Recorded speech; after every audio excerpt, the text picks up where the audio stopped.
સરદાર વલ્લભભાઈ પટેલના પૈતૃક ગામમાં bus stand પાસે મુકાયેલી સરદાર પટેલની પ્રતિમાના રિનોવેશન માટે ઓટલો તોડી પ્રતિમા દૂર કરવામાં આવતા કોંગ્રેસના કાઉન્સિલરો દ્વારા રસ્તો પહોળો કરવા માટે સરદાર પ્રતિમાનો ઓટલો નાનો કરવા માટે પ્રતિમા ખસેડાઈ હોવાનો આરોપ લગાવતા વિવાદ સર્જાયો હતો.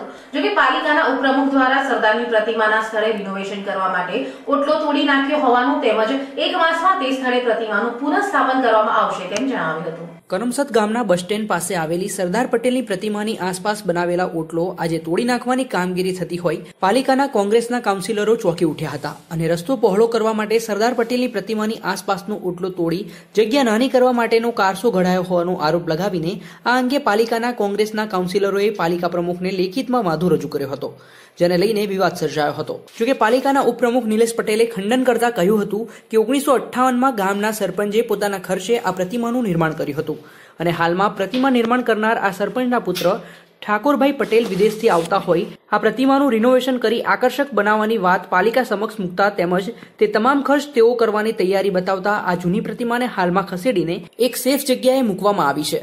તેમજ રિનોવેશન બાદ આ પ્રતિમાનું પુનઃસ્થાપન કરાશે. જોકે પ્રતિમા ખંડિત થયા હોવાના મુદ્દે તેઓએ કહ્યું હતું કે આ જ પ્રતિમાનું ફરીથી સ્થાપન કરાશે, ત્યારે પ્રતિમા ખંડિત છે કે કેમ તે ખબર પડી જશે. જોકે પાલિકાના વિપક્ષના નેતા મહર્ષિ પટેલે સરદારની પ્રતિમા ખંડિત થઈ હોવાના કારણે કોઈ જગ્યાએ સંતાડી દેવામાં આવી હોવાનો આરોપ લગાવ્યો હતો. જોકે પ્રતિમા ખંડિત થઈ ના હોય તો પછી તેને સંતાડી દેવાની કેમ જરૂર પડી તેવો આરોપ લગાવાયો હતો. સવારે આજે 8:30 કલાકે મને એક ફોન આવ્યો કે ભાઈ આવી રીતે સરદાર સાહેબના સ્ટેચ્યુને આવી રીતે રિનોવેશન માટે આ લોકોએ તોડવાનું ચાલુ કર્યું છે, ખસેડવાનું.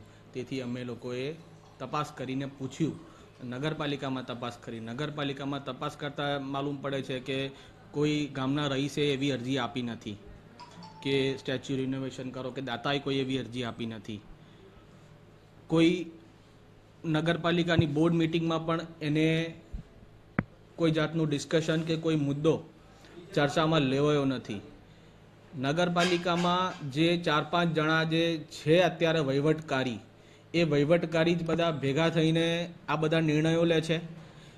એમને કદાચ એવું છે કે જૂના જે દાતા હતા જેમને સરદાર સાહેબના માનમાં આટલા વર્ષો પહેલાં આટલા રૂપિયા ખર્ચીને સ્ટેચ્યુ બનાવ્યું હતું, તો એ વસ્તુને નુકસાન કરવું એનાથી ખબર પડે છે કે આ લોકો પોતાની તકતી મારવા માટે કેટલા ઉતાવળા થયા છે બધી જગ્યાએ. એટલે અમને તો આટલું જ ખબર છે કે આ પોતાના નામ માટેનું છે. જે જૂના દાતાએ જે સરદારના નામે જે પ્રેમ આપ્યો કે ભાઈ એમને જે એમના ઘરનું જે પણ એમને આપ્યું કે ભાઈ સરદાર સાહેબ માટે આપ્યું, તો એ વસ્તુ નષ્ટ કરી દીધી અને એમનું પોતાનું એક સ્થાપિત કર્યું કે ના ભાઈ આ વસ્તુ અમે બનાવ્યું છે. એટલે આ ખાલી ફક્ત ને ફક્ત નેમ પર્પઝ માટે જ આ વસ્તુ કરી રહ્યા છે આ લોકો. બાકી સરદાર સાહેબનું આજ લગીને સ્ટેચ્યુ હતું જ ને સારું જ હતું. અત્યારે સ્ટેચ્યુ પાછું જે એમને ઉતાર્યું છે એ ક્યાંક સંતાડી દીધું છે એમને, અને કોઈ પણ પ્રેસ મીડિયાવાળા ભાઈઓને મોકલવા જવા દેતા નથી. કેમ એવું કહે છે કે અમે તમને કહીશું પછી તમને બતાવીશું.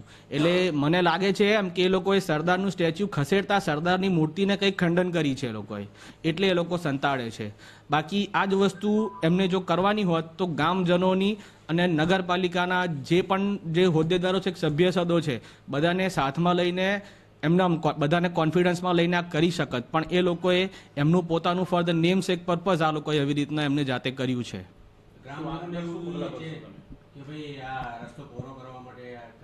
સાહેબ ત્યાં આગળ એવો ટ્રાફિક જ ત્યાં થાય છે તો રસ્તો પૂરો કરવાનો. તો બસ સ્ટેન્ડ છે, બસ સ્ટેન્ડ આગળ એમ્પલ સ્પેસ છે, બસો વરે છે ને જાય છે. દરરોજની લગભગ 60 થી 70 બસો આવે છે ને જાય છે. તો કોઈ દિવસ ટ્રાફિક ઓબ્સ્ટ્રક્શન નહીં થયું તો આજે એકદમ ઓબ્સ્ટ્રક્શન થઈ જવાનું છે. વિરોધ કરવો જ પડે સાહેબ, કારણ કે આમાં તો કેવું છે જે દાતા જૂના છે એમનું શું કેવું છે કે એમને શું લાગણીઓ છે, એમની તકતી તો દેખાતી જ નથી, તોડી નાખી છે તકતી, પણ શોધી પણ નથી મળતી.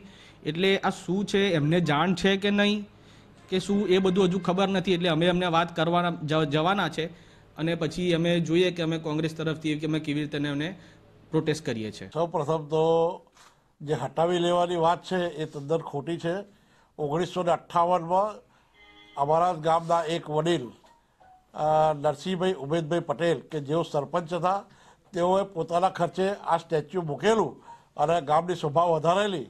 તો આજે 75 વર્ષ બાદ જ્યારે એમનો પુત્ર લંડનથી અહીં આવ્યો અને એણે જોયું કે અત્યારના જમાના પ્રમાણે સ્ટેચ્યુને રિનોવેશન કરવાની જરૂર છે, તો તેણે તેના પોતાના ખર્ચે આ સ્ટેચ્યુનું રિનોવેશન કામ શરૂ કર્યું છે તો એ ગામ માટે એક ગૌરવની વાત કહેવાય. તેમાં ખોટા રોડા નાખી અને વાત ચગડોળે ચડાવવાની ના હોય. અને ભારતીય જનતા પાર્ટી તો 25 વર્ષથી આ નગરપાલિકામાં શાસન છે, હજુ 10 દાયકા સુધી રહેશે.